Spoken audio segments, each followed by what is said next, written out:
Aku harus jujur. Aku tahu mengapa kamu ada di sini. Bukan karena kamu kurang pintar, bukan karena kamu tidak punya modal. Masalahmu adalah sebuah frasa tunggal. Sebuah ilusi yang kamu pelihara dengan setia setiap hari. Frasa itu berbunyi, "Aku akan menunggu waktu yang paling tepat." Itu adalah kebohongan paling mahal yang pernah kamu beli. Aku bilang itu adalah kontrak kehancuran diri. Kamu menandatanganinya setiap kali kamu menunda. Dan kamu membubuhi materai setiap kali kamu mencari alasan untuk tidak bertindak. Ini bukan lagi ceramah motivasi. Ini adalah intervensi logis tentang bagaimana nalarmu mengkhianati dirimu sendiri. Ini adalah 4 pasal yang kamu tanda tangani, yang merantai potensi besarmu di garis start. Pasal pertama berbunyi, aturan tidak berlaku untukku. Ini adalah penyakit narsistik yang kita semua miliki.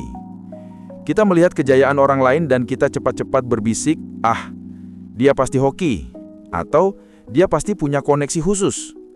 Namun saat giliranmu untuk berjuang, kamu menuntut kesuksesan yang harus datang dengan cara yang paling unik dan paling spektakuler. Kamu menolak tangga prosedural yang membosankan. Kamu membenci iterasi harian, disiplin yang senyap, dan pengulangan yang sama. Padahal kebebasan finansial sejati datang dari melakukan hal-hal yang membosankan secara konsisten. Kamu menghabiskan energi untuk mencari ide gila yang sekali jadi, tetapi kamu menghindari eksekusi yang membosankan. Ini adalah kontradiksi fatal. Kamu ingin hasil yang luar biasa, tetapi kamu menolak proses yang biasa. Inilah hukuman dari ego. Kamu menjadi orang yang paling unik di antara semua kegagalan, terkubur di kuburan keuangannya sendiri. Angka finansial pertama, FIRE number Anda. Kita telah menyepakati aturan 30 kali lipat dari biaya hidup tahunan Anda. Ini adalah landasan yang kokoh, namun ini tidak cukup. Rasa takut akan volatilitas pasar tidak bisa dihilangkan dengan rumus, maka Anda memerlukan formula rahasia, the safety buffer. The safety buffer adalah dana cadangan senilai 2 tahun biaya hidup yang harus Anda simpan secara terpisah dari investasi pasar Anda. Dana ini adalah izin finansial Anda untuk membiarkan uang Anda tumbuh tanpa gangguan emosi. Jika pasar anjlok 30%, Anda tidak panik selling karena Anda tahu memiliki 2 tahun waktu untuk pasar pulih. Ini adalah asuransi yang dibayar dengan ketenangan pikiran. Anda akan menghadapi 2 tembok besar setelah angka tercapai. Tembok pertama, takut kehabisan uang, the scarcity mindset. Anda sudah tahu rumusnya benar, tetapi otak reptil Anda masih berbisik, bagaimana jika semua ini salah? Ini adalah kebiasaan berpikir yang terbentuk selama 20-an tahun kekurangan. Ingatlah pelajaran mentar baja, rasa takut hanyalah data. Anda sudah membeli waktu 2 tahun, the safety buffer, untuk membuktikan bahwa Anda bisa hidup tenang. Rasa takut adalah ilusi, data adalah kenyataan. Tembok kedua, kehilangan identitas. Anda tidak takut berhenti kerja, Anda takut kehilangan gelar, jabatan, dan validasi sosial yang diberikan oleh pekerjaan. Pekerjaan adalah masker yang Anda gunakan di dunia ini. Ingatlah kapitalisasi diri, nilai Anda tidak berasal dari kartu nama, nilai Anda berasal dari keterampilan yang Anda bawa ke pasar. Berhenti bukanlah akhir, berhenti adalah izin untuk memulai pekerjaan yang benar-benar bernilai. Pekerjaan yang Anda ciptakan sendiri, bukan pekerjaan yang dibayar per jam. Pasal ketiga berbunyi, jika orang lain sukses, itu berarti jatahku berkurang. Ini adalah pola pikir yang membuat kamu melihat dunia dan jaringan pertemanan kamu seperti kue yang sudah dipotong. Kamu hanya fokus pada persaingan dan kecemburuan. Ini adalah akar dari tipe teman yang merusak kamu.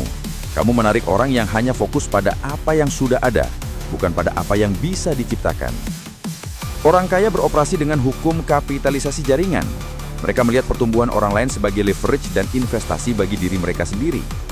Mereka melihat kompetitor bukan sebagai musuh, tetapi sebagai standar minimal yang harus mereka lampaui. Kecemburuan adalah racun paling mahal. Ia membuang energi berharga yang seharusnya kamu gunakan untuk membangun keunggulanmu sendiri. Pasal akhir, ini yang paling memalukan. Aku akan menunda kesulitan demi kesenangan instan. Ini adalah akar dari utang konsumtif dan ketidakdisiplinan. Kamu membeli barang yang kamu tidak butuhkan dengan uang yang kamu belum miliki hanya untuk mendapatkan dopamin singkat. Setiap kali kamu memilih tunda membangun aset dan memilih healing yang destruktif, kamu sedang menandatangani perpanjangan kontrak utang diri ini. Kenyamanan adalah mata uang termurah. Orang yang membangun kekayaan sejati beroperasi dengan delayed gratification. Mereka memilih kesulitan, kebosanan, dan penolakan saat ini karena mereka tahu kesulitan itu adalah pupuk untuk kebebasan di masa depan. Tanya dirimu, apakah aku membeli kenyamanan instan atau aku membeli waktu kebebasan di masa depan? Jangan biarkan dirimu menjadi budak dari self-pity dan dopamin murah.